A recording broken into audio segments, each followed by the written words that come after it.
What up, fight fans? So this weekend is the debut of PBC on ESPN. Yet another Heyman acquisition as he, I don't want to say eradicated, but basically took over Friday night fights. There's no more Friday night fights, and now they got replaced with a monthly PBC date, and this is the debut. And ironically, it's the second time Keith Thurman has debuted on a PBC card as far as like the debut of the actual show, as he debuted against Robert Guerrero on the inaugural NBC date, and now he's once again in another fight that's a debut for the network of ESPN/ABC, as he is facing Luis Collazo, the veteran Luis Collazo. I think with Keith Thurman, we're all kind of waiting to see him in moderately big fights. Now, Robert Guerrero, to me, was a step up in competition.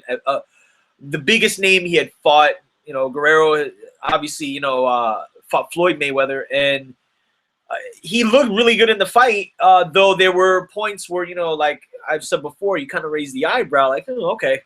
But obviously, one of the guys at 147 that you think right now is going to be one of the top guys. And, Luis Collazo, I mentioned this on the podcast last Monday. Luis Collazo, to me, is the quintessential underachiever. I mean, when you look at the guys that he's fought in his career, such as Shane Mosley, Ricky Hatton, Andre Berto, to me, he won two of those three fights with Hatton and with Berto.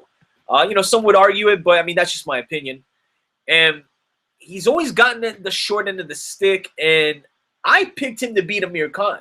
And I think that fight, to me, showed the signs of a guy who's reached his peak. And, we forget, Collazo's been around for a minute, man. I mean, to say he fought Shane Mosley, a younger Shane Mosley says a lot. And I think he's at a point right now where, in the sense, he might be food for Keith Thurman. Now, we say these things when you talk about older fighters that are fighting the young bulls of the world, per se, and sometimes it doesn't pan out like you think.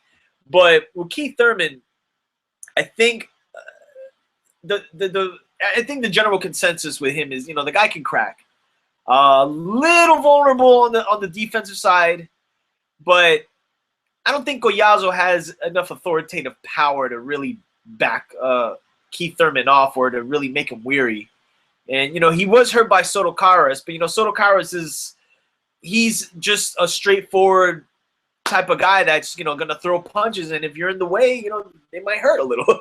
But Collazo's just, he's always giving guys trouble because of the fact that, he's a southpaw.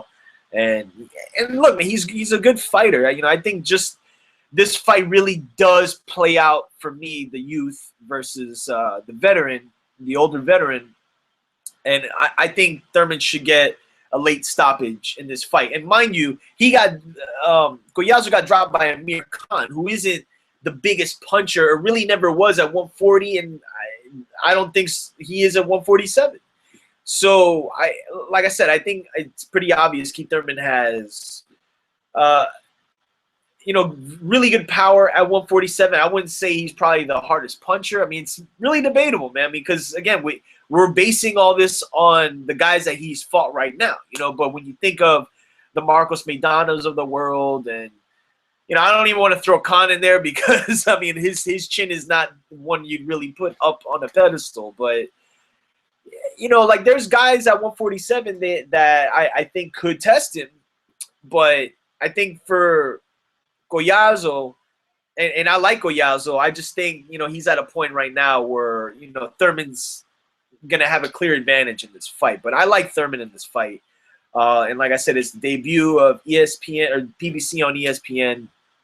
So, tune into that this Saturday, and we'll be talking about it Monday, this coming Monday on the GYJB Boxing Podcast. So not much else to really say from this point on, man. I mean, I think the only thing, like I said in the beginning of the video, they got to put him in big fights. Now, I did see an interview where he was kind of hinting at the fact that, like, or he made mention that he was lined up to fight Maidana, I think even before Floyd and Maidana fought. And I think 3 weeks before they were about to, negotiate or whatever, they just kind of pulled out of the fight.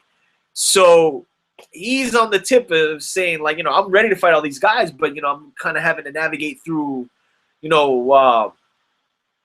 these guys that they're giving me. So we'll have to see, man. I mean, I think the boxing public wants to see him in bigger fights. And then there's the talk of Errol Spence.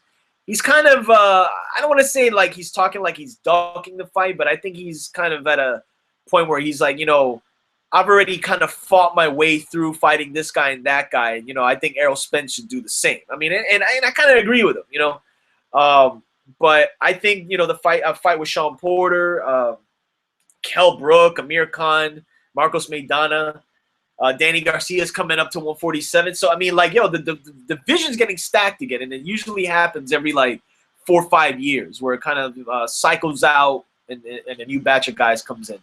So I got Keith Thurman winning this fight by, like, a late-round stoppage. But don't be surprised if Collazo shows up, man, and makes it a tough fight. I mean, he's been around for for a while for a reason. But, we'll have to wait and see. So I believe it's 8:30 or 9 o'clock. I haven't checked the actual time, but I mean, I assume it's going to be one of those times. It's been kind of the trend for the nighttime or the prime time PBC dates. So PBC on ESPN this Saturday, and as I always say, subscribe, hit the links, and tune in this Monday for the GYGB Boxing Podcast, TalkShoe.com. Just search GYGB. 9:30 Eastern Standard Time, and we'll be talking about this fight and some upcoming fights for the rest of the month. So until then, salute. Check you soon.